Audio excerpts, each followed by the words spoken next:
সামনে বিশাল গাছ আর পেছনে মৃত্যুর সাইরেন। ঝড়ের রাতে আটকে পড়া এই অ্যাম্বুলেন্সটিকে কি গজরাজ বাঁচাতে পারবে, নাকি ঝড়ে সব শেষ হয়ে যাবে? চলুন দেখি এই রুদ্ধশ্বাস ঘটনাটি।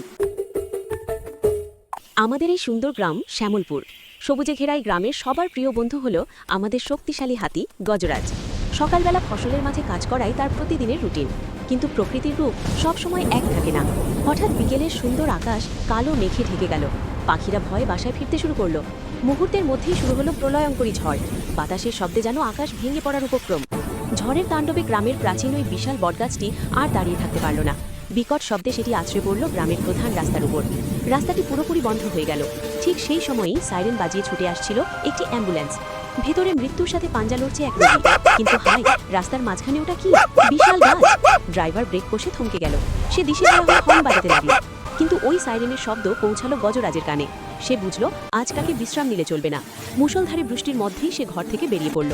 কাদা মারিয়ে সে ছুটে চলল ঘটনাস্থলে। গজরাজ এসে দেখল পরিস্থিতি ভয়াবহ। গাছটি সাধারণ কোনো গাছ নয়, এটি পাহাড়ের মতো ভারী। কিন্তু সে প্রতিজ্ঞা করল, এই গাছ আমি সরাবই। গজরাজ তার শক্তিশালী সুর আর হাত দিয়ে গাছটিকে জাপটে ধরল। সে তার গায়ে সর্বশক্তি দিয়ে ধাক্কা দিতে লাগলো। কাদার মধ্যে তার পা পিছলে যাচ্ছিল, তবুও সে হাল ছাড়ল না।